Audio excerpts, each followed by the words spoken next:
At the Waterways Alliance, we are committed to reducing maintenance issues around solo spray pack use. So in this video, we are going to be covering how to stop, think and act when using this piece of equipment.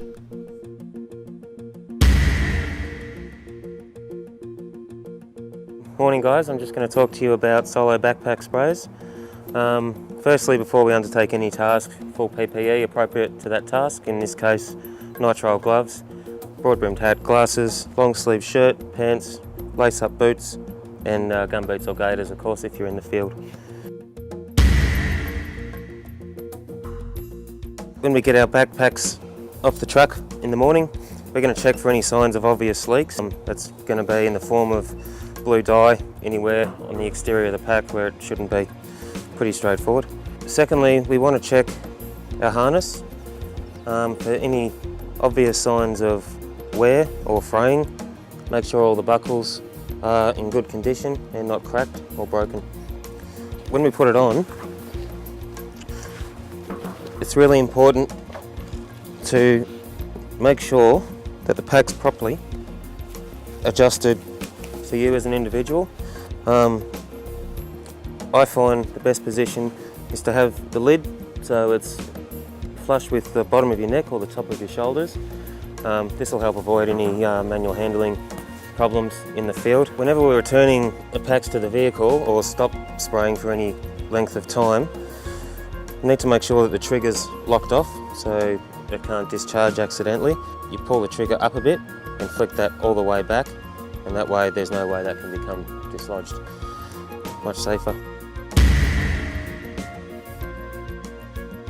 Every time you fill up, before or after you fill, check this O-ring inside the lid for any signs of wear and tear.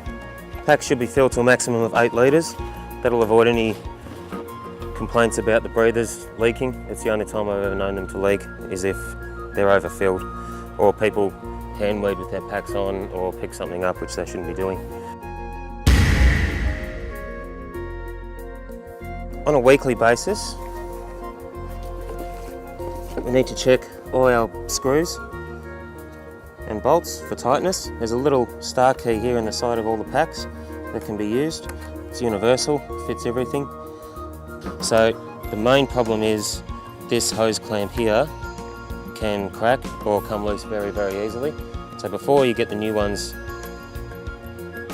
even to the field, go and get a 12mm steel hose clamp and replace that straight away. And that'll avoid that. At the end of each week, the pack should be triple rinsed before they return to the vehicle. Fairly simple process. First, fill up the lid just with a bit of water. Set that aside.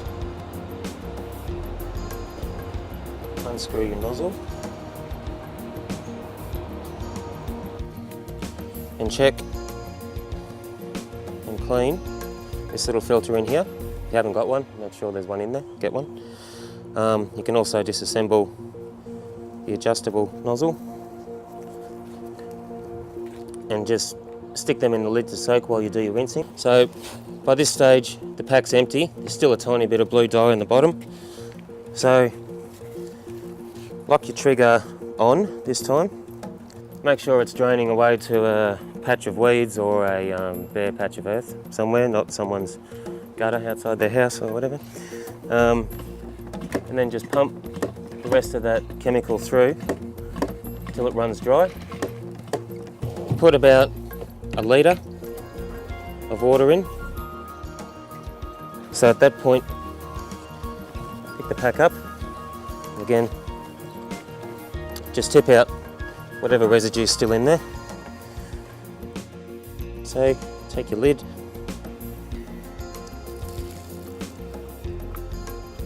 some nozzles,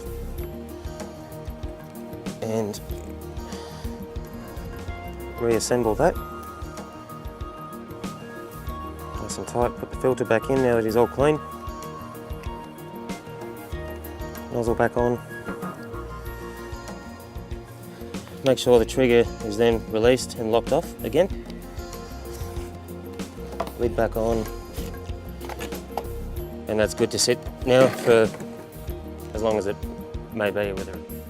Here at the Waterways Alliance, we are dedicated to our zero harm policy. So stop, think, and look out for each other.